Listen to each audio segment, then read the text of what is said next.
I mean, your poetry, you've been pretty busy with that lately. Yeah, I mean, I've How's got a that few going? things up and like coming out in Yeah. the next couple of weeks, so it's yeah, no, it's been good. But I guess like I just kind of want to move away from being like either just a poet or just this. Like I just want to. I'm just really enjoying being creative, and I love words in whatever format that might be in. So It's like a release for you. yeah. Big.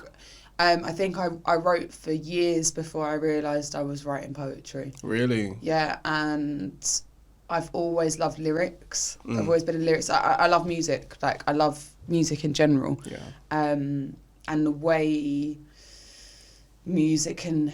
It really has a power, I think. And then I realised that I love words, and like I've always loved lyrics, and I've always been obviously a massively avid reader as well. Yeah. And I just think words are so powerful. Yeah. And then like with spoken words and with poetry, it's like I just thought, yeah, it is a release. It's like sometimes I will start writing something, I might be like really angry or like upset about something. I get halfway through and the feeling's gone, and then I'm like, oh, I can't even finish the poem now. When would you say you like started putting pen to paper? What age? Kids, since a little kid. I've never been a diary keeper.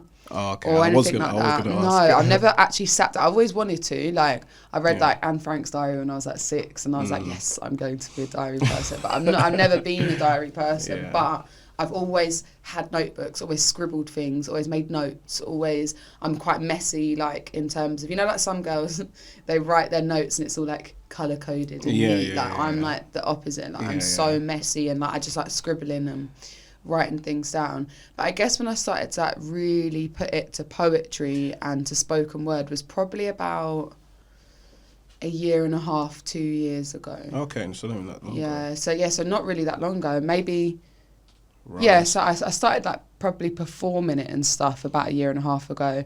Started writing, properly kind of taking it seriously as poetry. And what was that like performing 2-3 it? years. Oh, When you took to the stage. the first time was okay. Yeah. It was weird. Like every time, even now, like I did a performance on Saturday, just gone, and it was like I'm a shaky person anyway. I don't know if you can see, like I shake all the time, but it's because I have a thyroid condition. Oh right. But I have, and everyone's like, "Why are you so shaky?" I'm literally like this all the time. It's quite calm today, but then it's even worse when I've got nerves. Like I'm literally like a leaf, like this, and like you can feel like your throat shaking, like everything. That must have been nerve-wracking. Yeah, and I think as well, like people forget that when you are stood up there and you're doing poetry and stuff, it's a part of you. Like with all forms of art, I think in general, you are literally, this is like you've taken a bit out of you and you're scooping it and you're showing it to people, and that's hard sometimes. Got to be brave as well. And there's like certain performances I've done where like I've written something and I thought, yeah, that's kind of deep, like whatever I've written. And then it's only when I actually speak it out loud that all of a sudden I start to feel really uncomfortable.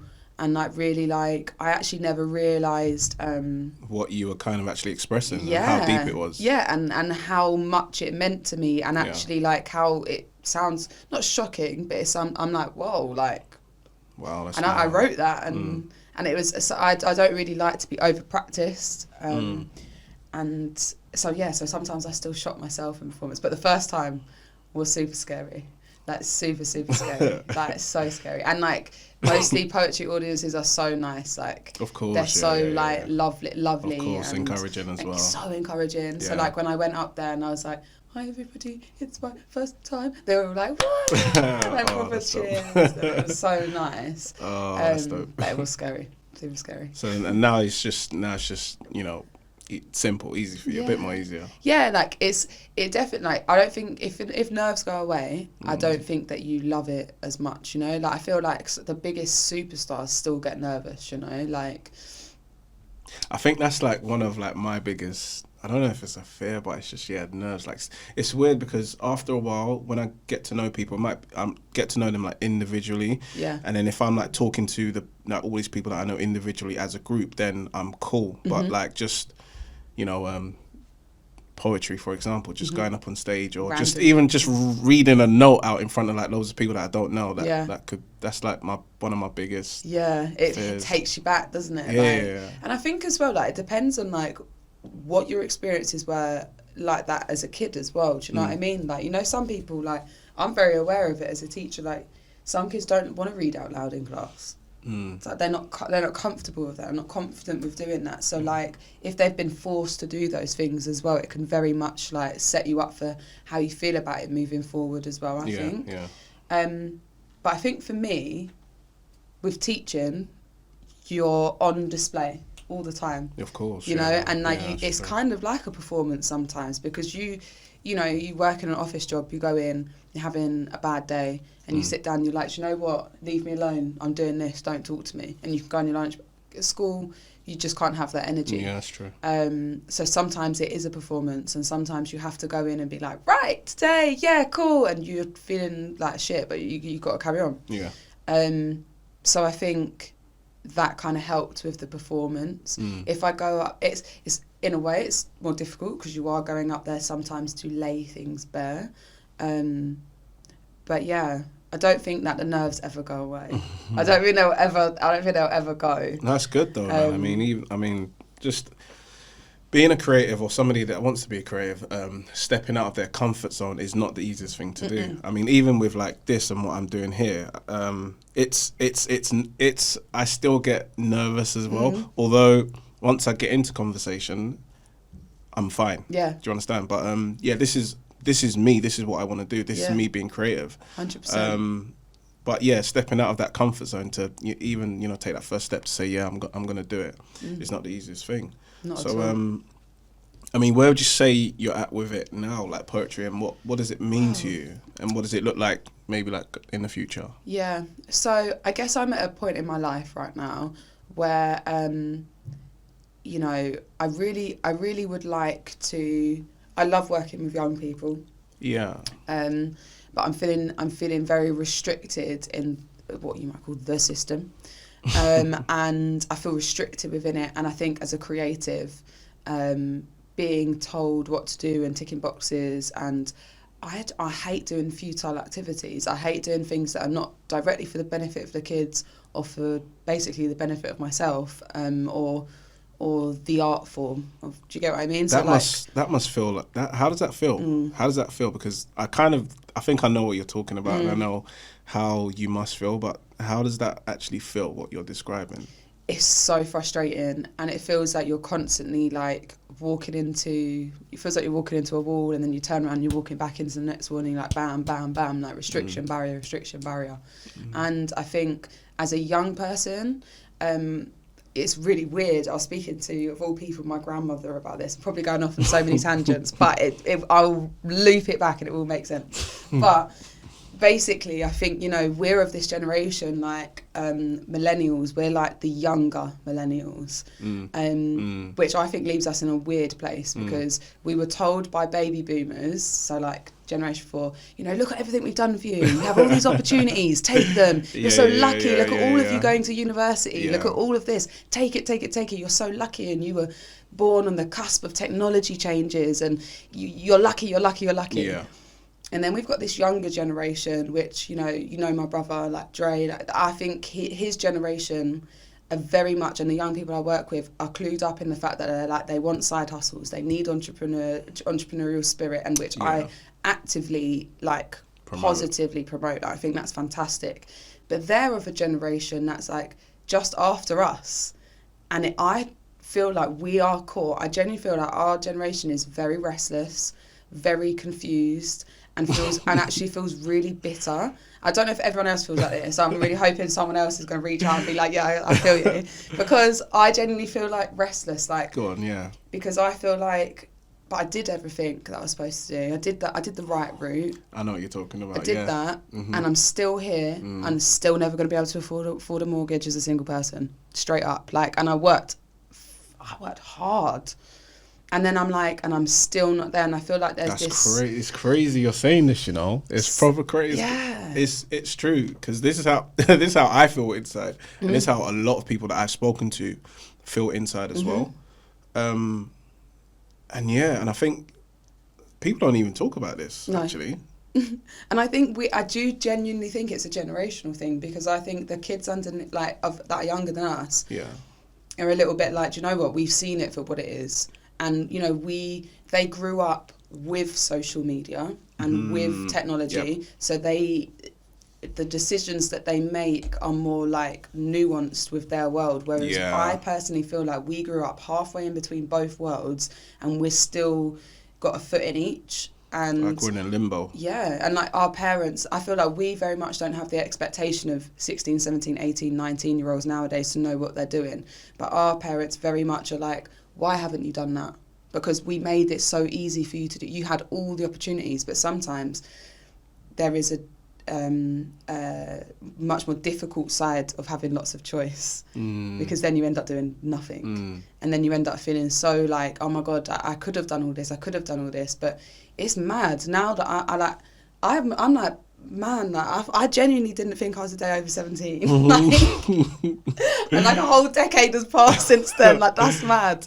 And then I'm like, so I still could do stuff. I don't really like to align with the whole thing of like, you have to do this before you're 30 and all that shit. Like, I don't really align with that. But it is still very relevant that I'm like, the stuff that I want to do at 26. Yeah. There's some young whippersnapper at 16 that can do that probably quicker, better, cooler. Like, so then I'm like, oh, this is weird. They are as well already. I mean, they're seeing where the loopholes are, and they're taking them. They're grabbing them. You know, and that frustration. I mean, it's not hate. Don't get me wrong. I don't hate anyone that's younger than me who's doing better than me. But when you kind of look not down, but when you look at them, you kind of see like, raw, like there are so many things that they have at their disposal, 100%. And a lot of them are actually grabbing onto these opportunities as well. But for us, our generation, it's like we were just like I said, caught in that limbo of okay, what should we do? Not even that, but we've actually been doing what we should be doing, but we're not there. And it's you can't, like you said, mortgage. It's what we're supposed to be getting from it, basically. Crazy. We're not. And like, I was reading about, I'm reading this book at the moment. It's called How Do We Know We're Doing It Right? Yeah.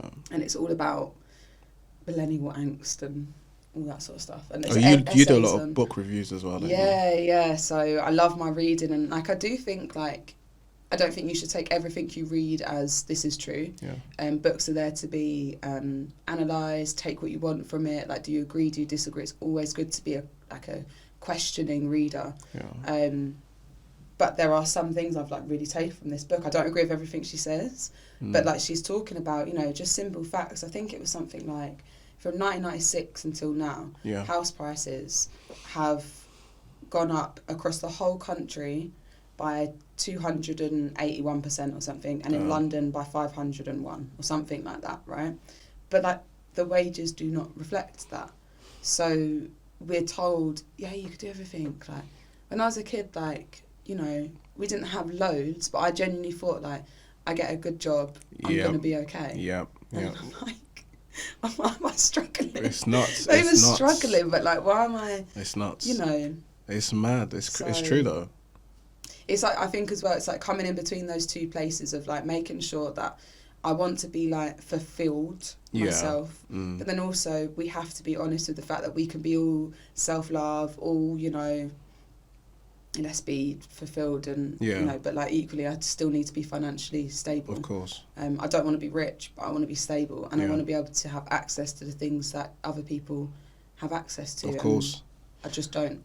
So going back to the frustration as a teacher, and how, you know, the restrictions have an impact on your own sort of creativity and also the young people. How would you say, if you are tackling it now or facing it or, you know, trying to change it, what are some of the things you do or are thinking of doing?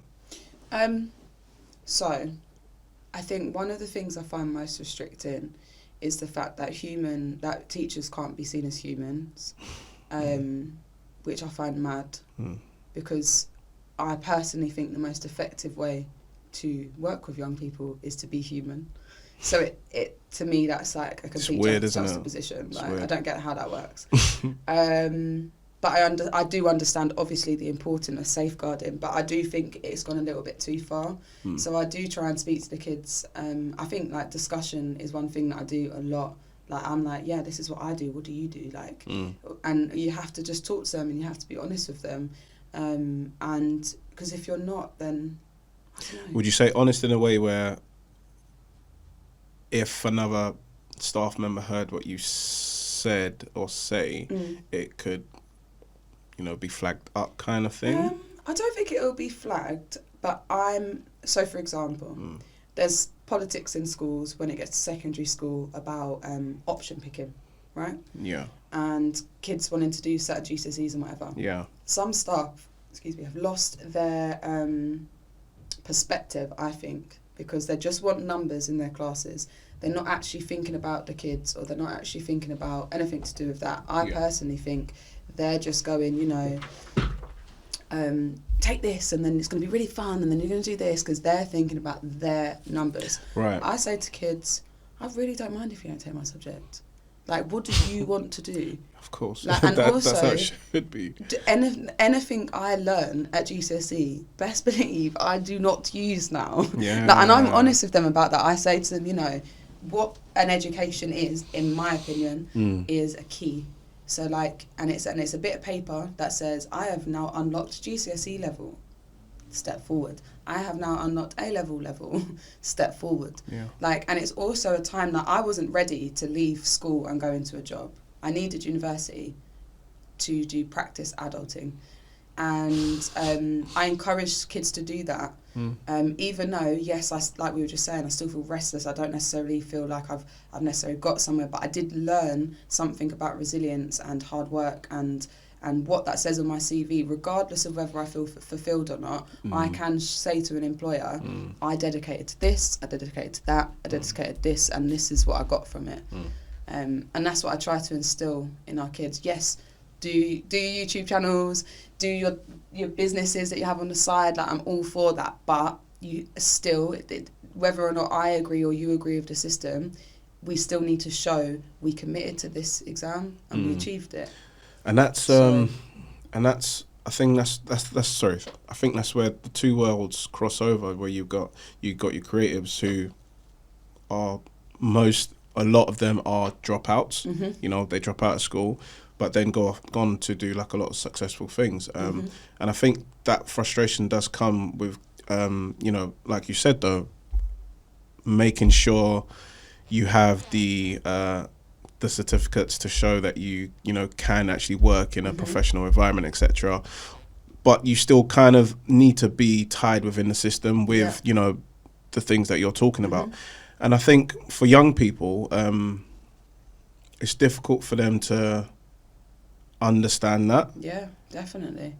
And they express it in loads of different ways. 100%. Do you know what I mean? Do you know what? Like, in a way, we're just saying that it was our downfall that we had a foot in either of those sides of the generations. But in a way, it does give us a sense of perspective, because if I'm being honest with you, like, there are times I struggle with it, because I'm like, if I was, and this is me being real talk, I'll probably be quoted on this from my kids if they see this, but like, if I was a 14-year-old girl now, with how, which I maybe we'll get to later, with how... But is this with the mind that you have now? No. Okay. No, like, genuinely, like, if I was a kid then, and with how widely distributed the mixed race and black aesthetic is, and with how social media runs for young women, I genuinely, and I say this, genuinely don't think I would have sat down and concentrated as much. Because if I'd had known that my looks were a commodity at that age, like, I didn't have that self-esteem at that age, but perhaps potentially if I'd been growing up in this day and age, I would have done, because society is different.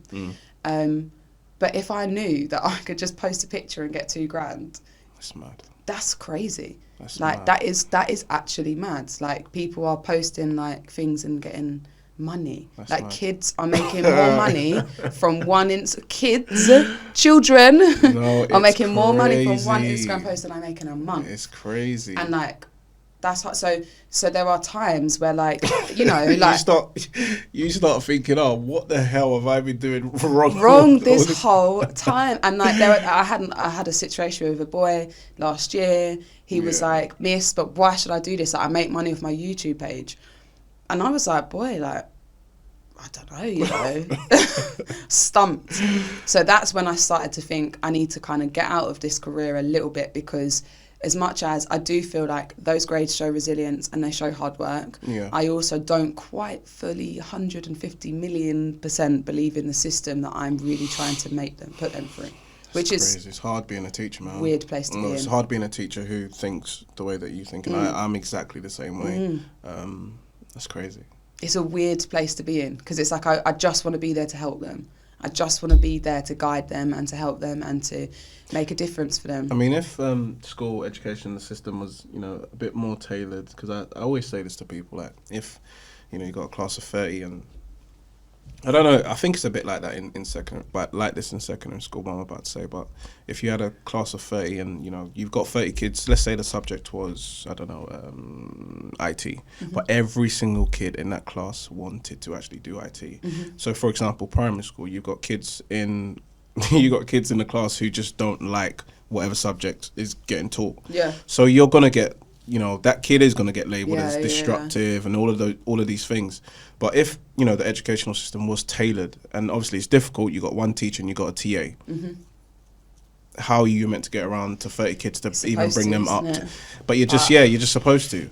I don't know how much that always happens. The best teachers differentiate so that it works to the level of the students in the room. The best teachers are inspiring, so that like I full well know I've got kids who are like, Miss, like, I hate dance.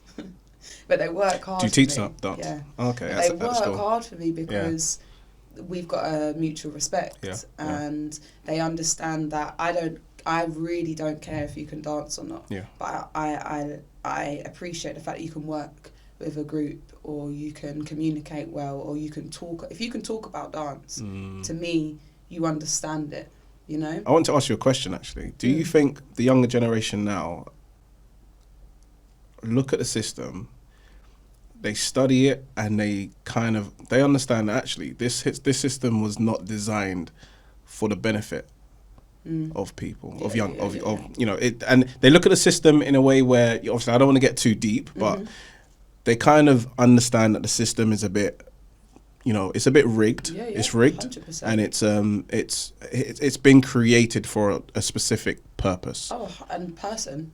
You know, like it's not. The system doesn't work for us all. And this is across the board, white, black, whatever. 150%. Do you know what I mean? Like, you know, you've got to think. There was that program the other day, wasn't there, about how they went through the life of a young black boy from being nursery age all the way up into and they were talking about like the how many less times more likely he is to become prime minister of this country in compared to all different sorts of things, and how those figures start changing at primary school. That's mad. And it's like, it's so interesting. Like, do you get what I mean? Like, and the system isn't made for everyone else, which is why we have things like social media and influencers and things like that, because like people are like, we don't want to listen to what the newspapers and everything that has been telling us so long, so people had to find a way to make their own system.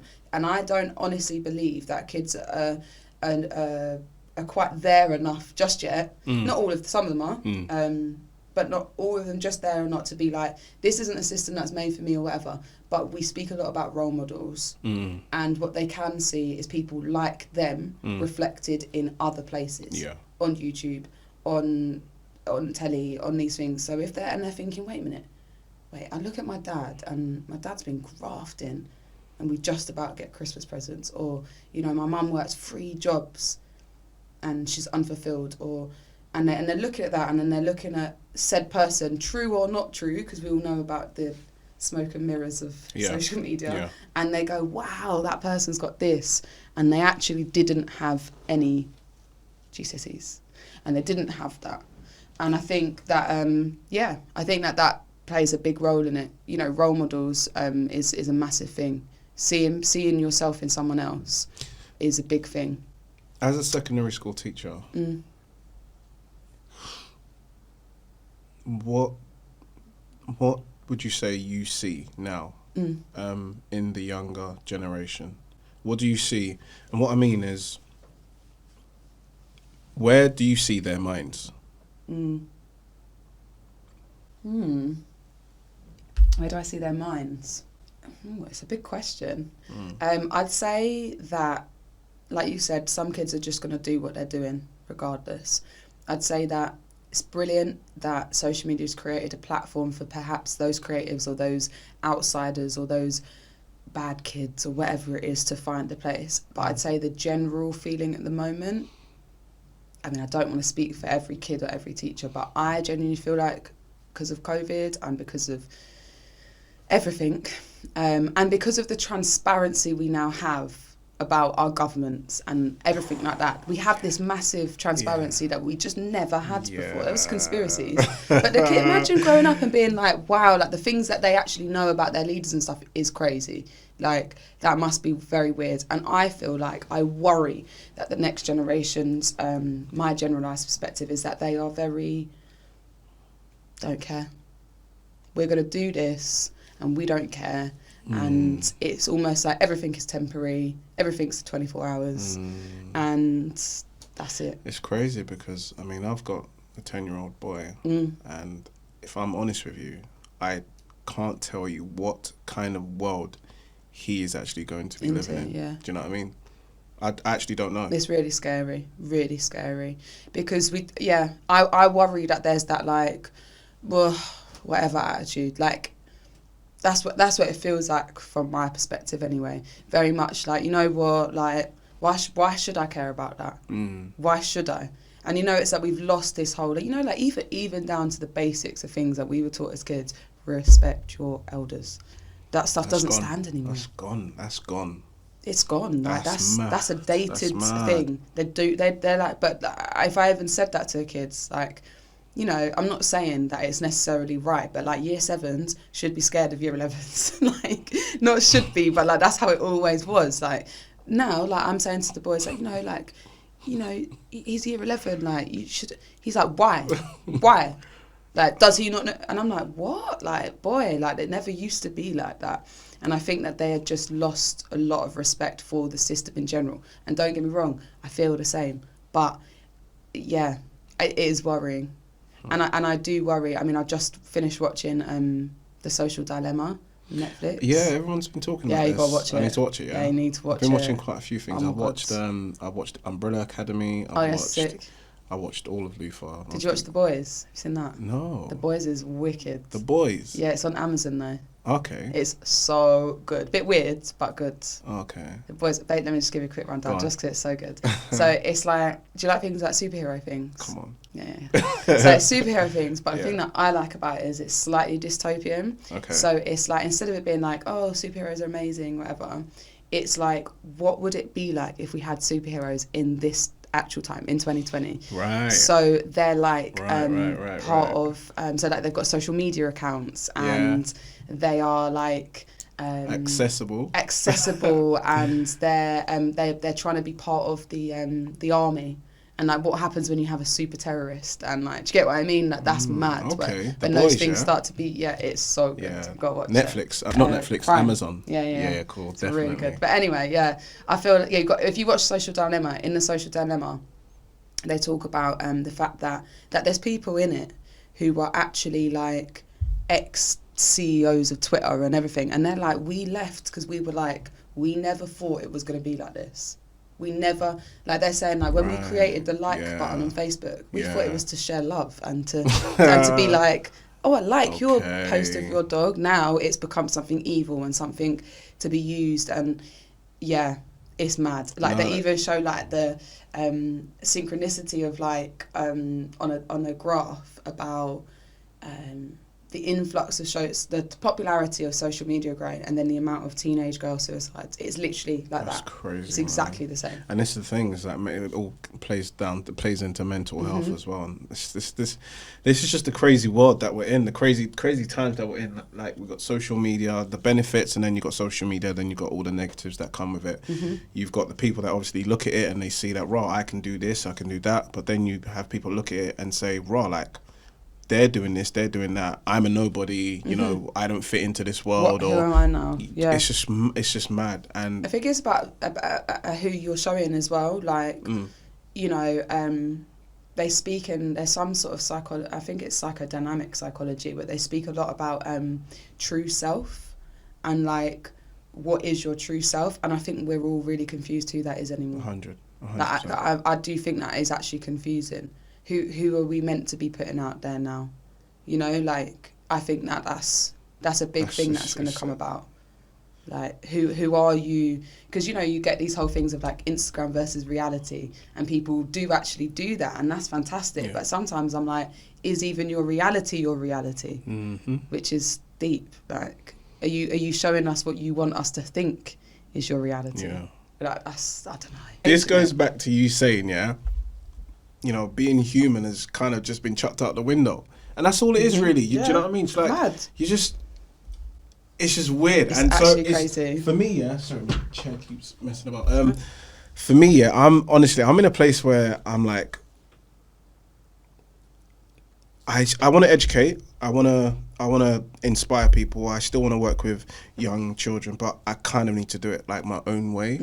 So I don't know what it looks like yet, but I'm on that journey, if that makes sense. I hear you, 100%. And I'm thinking that's where I'm at too. Like, I can't just jump from one thing to the next, but it's in there, and I'm thinking, and I'm working out, and obviously, like, my love for reading and for words, I think, is something that's going to be part of it.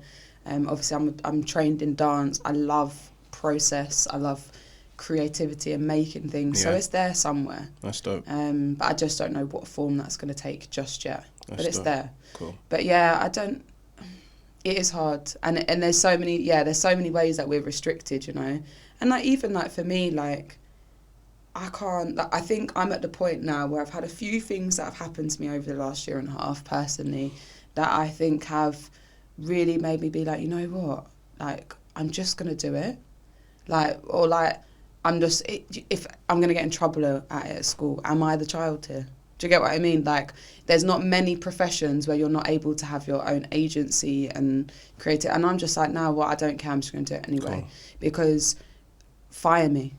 And that sounds bad, but like, fire me. And then like, I'll be here with a stat load of what I do for these kids and how I know how I go in for my job. Yeah. And like, I don't feel as pressured, and I have that mentality anymore. Yeah. And like, even with like creativity, like for years I was like, the fact that, not that it's a big deal, but like the fact that I couldn't have an open Instagram account, I was like, that's just not, it's not fair. It's mad, like, isn't it? because I've got things I want to say, and I've got people I want to see. And then so for ages I did with my page, and then recently I just closed it off again because I had kids adding me and things like that, so I had to.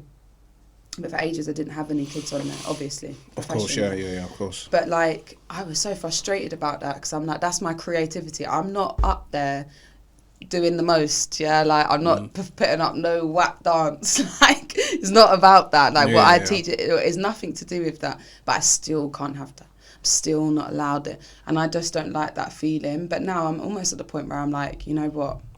I don't care anymore. And that's the thing, it's like, you when you feel just so boxed in as well, and as great as the system is, and it still limits you. Yeah, you're limited to what you're allowed to actually do as a human. But of course, when you've got the extremes, people just doing crazy things, that's not what you're talking about. But no, I mean, you're on your journey, so... Yeah, that's the thing, is it really does feel like a journey now. Like, I thought I knew... That's another thing I would probably say to young people as well. Like, I definitely thought I knew everything at 15, 16, 17. I thought I had my life set. Like, and I really thought I knew myself. Turns out I didn't. You don't. I mean, you're saying 15, 16. I mean, like 21, 22. Mm-hmm. I thought I knew myself at like 22. I mean, yeah, I knew what CAM was about, but like really, really knowing yourself, you don't, because you don't even, you know. Yeah, I know what you mean. So much you don't. unlearning. So I mean, telling or having the conversations with young people, because they just need to just chill, calm down, be cool, because you've got this life thing is not a 100-meter race. Do you know what I mean? It's a marathon. Yeah, you got to keep going. It's a marathon. Because I found that as well. You know, like I've recently been really researching and looking into the idea about burnout, because I feel like I worked really hard for so long, and I'm like, I'm only 26 and I'm tired. Like, I'm tired. Mentally, physically. Yeah, emotionally, like I'm tired. And I really looked into this idea about burnout and how you can burn out in so many different ways. And I think in a way that's where my like almost like I don't care attitude has come from. It's not that I don't care, it's more like I'm just like, you know what, like I'm just doing what I have to do to keep getting me through. Because you end up just working on, you know, like almost like reserve. Like generators. Do you get what I mean? Like energy reserve. And like now I definitely think I'm at that place, and that's why for a lot of people lockdown was rubbish. Like lockdown was not good for some people. Domestically violent situations, like situations where there's abuse and or anxiety, claustrophobia, so many shit situations for people. But for me, I was like,